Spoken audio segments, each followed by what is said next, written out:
पाहिजे. आज आपण तुळजापूर तालुक्यातील चिखली या गावात ही यात्रा चालू आहे.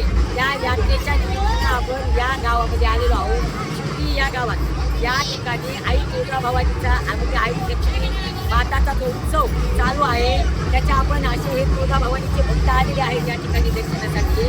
आता आपण महाराष्ट्राच्या कानाकोपऱ्यातून आई तुळजाभवानीच्या या आई लक्ष्मी मातेच्या दर्शनासाठी या ठिकाणी अनेक भक्त भाविक येत असतात. प्रत्येक वर्षाकाठी या ठिकाणी यात्रा महोत्सव मोठ्या प्रमाणात भरला जातो. त्याची कालपासून सुरुवात झालेली आहे. आज दुसरा दिवस आहे आणि उद्या तिसरा दिवस असल्यानंतर या ठिकाणची यात्रा संपणार आहे.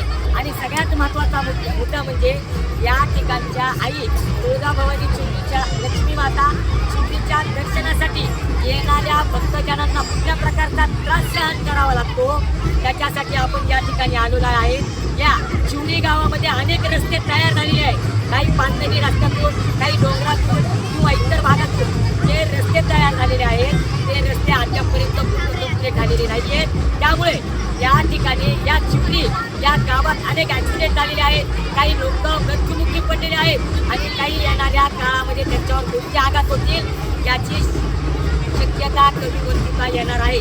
तरी आपण आज सगळ्यात महत्त्वाचं या ठिकाणचे जे विखुरलेले खराब झालेले रस्ते या रस्त्याचं काम अद्यापपर्यंत का झालेले नाही आहे, कशामुळे झालेले नाही आहे. मग हे रस्ते PWDच्या अंतर्गत येत असताना या रस्त्यांची आत्तापर्यंत सुधारणा का झाली नाही याची आपण निश्चित पद्धतीने व्हिडिओच्या माध्यमातून बघा काही रस्त्यांचं या ठिकाणी शूटिंग केलेलं आहे.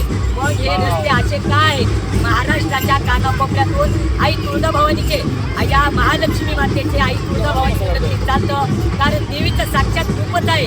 या ठिकाणी भक्तजन येत असताना या रस्त्यावरून वाहने टू व्हीलर किंवा थ्री व्हीलर किंवा फोर व्हीलर किंवा पायदल चालत असताना अनेक लोकांचा अपघाती मृत्यू झालेला आहे.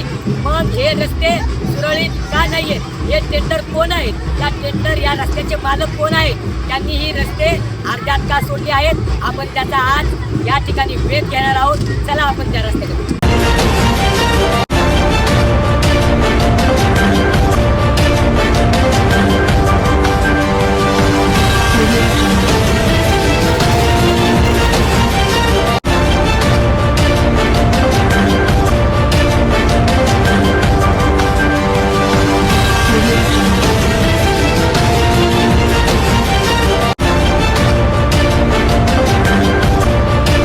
सत्यवादीसह वैजनाथ शामराव सुरवशे, कॅमेरामन भैया रोडगे, तुळजापूर.